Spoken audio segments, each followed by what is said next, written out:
Best طریقے سے اگر ہم محمد صلی اللہ علیہ وسلم ٹھیک ہے ان کے بارے میں جان سکتے ہیں اور اوتھینٹک طریقے سے ٹھیک ہے ایک طریقے سے جیسا دیا گیا ویسے اگر سیم بینا اپنا کچھ اس میں ڈالے تو میرے کو لگتا ہے وہ انہی سے جان سکتے ہیں کیونکہ بالکل اوتھینٹک طریقے سے یہ بات کرتے ہیں ٹھیک ہے. تو بالکل سٹارٹ کرتے ہیں, دیکھتے ہیں. السلام علیکم دوستو, کیسے ہو؟ امید ہے کہ سب خیریت سے ہوں گے. اللہ آپ لوگوں کو ایسے ہی خوش رکھے. سرکار دو عالم صلی اللہ علیہ وسلم کی پوری زندگی پر بننے والی ویڈیو سیریز جس کا نام محمد سب کے لیے ہے صلی اللہ علیہ وسلم, یہ اس کا 16واں حصہ یعنی پارٹ 16 ہے. تھوڑا ہم ریکیپ کر لیتے ہیں کہ ہم نے 15ویں حصے میں کیا سنا. ہم نے 15ویں حصے میں سنا کہ آپ صلی اللہ علیہ وسلم اپنی قوم کی گمراہی کو دیکھ کر اکثر پریشان رہا کرتے تھے اور سب سے الگ تھلگ ہو کر غار حرا میں جا کر بیٹھ جاتے تھے. آپ کی عمر جب 40 سال تھی, رمضان کا مہینہ تھا, تو غار حرا میں حضرت جبرائیل علیہ السلام تشریف لائے اور آپ پر قرآن پاک کی آیتیں نازل ہوئی. آپ پسینہ پسینہ ہو گئے اور حضرت خدیجہ یعنی اپنے گھر تشریف لائے اور سارا قصہ سارا ماجرا سنایا. پھر حضرت خدیجہ رضی اللہ تعالیٰ عنہ نے آپ کو تسلی دی تو آپ کو سکون ہوا. لیکن حضرت خدیجہ تھوڑے خیالوں میں گم رہتی تھی جو حضور پاک صلی اللہ علیہ وسلم نے آپ کو بتائی تھی. اس لیے اپنے چچا زاد بھائی جو بہت بڑے عالم تھے جن کا نام ورقہ بن نوفل تھا, ان کے پاس ملنے کے لیے گئی. چلیے اب آگے سنتے ہیں. ورقہ بن نوفل جو پہلے یہودی ہو گئے تھے, انہوں نے بعد میں عیسائی مذہب قبول کر لیا تھا اور انجیل کو پڑھ پڑھ کر کچھ حصوں کا انہوں نے عربی میں ترجمہ بھی کیا تھا.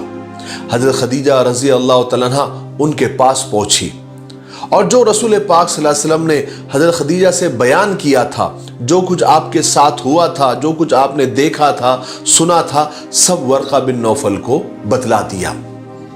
ورقہ بن نوفل نے جب یہ ساری باتیں سنی تو ایک دم پکار اٹھے, قدوس قدوس یعنی پاک ہے پاک ہے, اور کہا کہ خدیجہ قسم ہے اس ذات کی جس کے قبضے میں میری جان ہے, تم نے اگر جو باتیں کہی ہیں اگر وہ سچ ہے, صحیح ہے, تو سمجھ لو کہ محمد کے پاس بھی وہی فرشتہ آیا ہے جو موسیٰ کے پاس آیا تھا. اور خدیجہ میرا یقین کرو, محمد اس امت کے آخری نبی ہے. یہ وہی نبی ہے جس کی خوشخبری حضرت عیسیٰ علیہ السلام نے بھی دی تھی. میری طرف سے محمد کو مبارکبادی پیش کر دینا. حضرت خدیجہ رضی اللہ تعالیٰ عنہ ورقہ بن نوفل کی ساری باتیں سن کر واپس گھر تشریف لے آئی اور حضور پاک صلی اللہ علیہ وسلم سے عرض کیا کہ میں آپ کو خوشخبری سناتی ہوں. اور حضرت خدیجہ رضی اللہ تعالیٰ عنہ نے وہ ساری باتیں جو ورقہ بن نوفل نے کہی تھی وہ ساری باتیں آپ کو آ کر بتا دی اور کہا کہ ورقہ بن نوفل آپ کو مبارکباد پیش کرتے ہیں. بہرحال پہلی وحی آنے کے بعد رسول پاک صلی اللہ علیہ وسلم اپنی عادت کے حساب سے غار حرا تشریف لے جاتے رہے. ایک دفعہ کی بات ہے کہ آپ ہمیشہ جب بھی غار حرا سے واپس آتے تو سب سے پہلے بیت اللہ جاتے, وہاں کا طواف کرتے. تو آپ اس دن بھی بیت اللہ تشریف لے گئے اور کعبے کا طواف کیا. وہاں پر ورقہ بن نوفل سے آپ کی ملاقات ہوئی. تو ورقہ بن نوفل نے کہا کہ اے میرے بھتیجے, جو کچھ تم نے دیکھا, جو کچھ تمہارے ساتھ ہوا, مجھے بھی بتاؤ. تو رسول پاک صلی اللہ علیہ وسلم نے سب کچھ بیان کر دیا, جو بھی آپ کے ساتھ غار حرا میں ہوا وہ ساری باتیں, کہ جبرائیل آئے اور کس طرح کیا کیا ہوا, وہ ساری باتیں ایک ایک حرف ورقہ بن نوفل کو بیان کر دیا, بتا دیا. تو ورقہ بن نوفل کہنے لگے, خدا کی قسم اے محمد تم اس امت کے نبی ہو, تمہارے پاس بھی وہی عظیم اور وہی بڑا فرشتہ آیا تھا جو حضرت موسیٰ کے پاس آ چکا ہے. اور محمد میری بات یاد رکھو, تم کو لوگ جھٹلائیں گے, تکلیفیں دیں گے, پریشان کریں گے, یہاں تک کہ تم کو تمہارے وطن سے نکال دیں گے, اور جب تک اگر میں زندہ رہا تو محمد یاد رکھو میں تمہاری حمایت کروں گا اور میں تمہاری مدد بھی کروں گا. حضور پاک صلی اللہ علیہ وسلم کو بڑا تعجب ہوا. ایسے ان کے اوپر پتہ چلا, حضور نے تعجب سے پوچھا کہ یہ نبی ہے, کیا میری قوم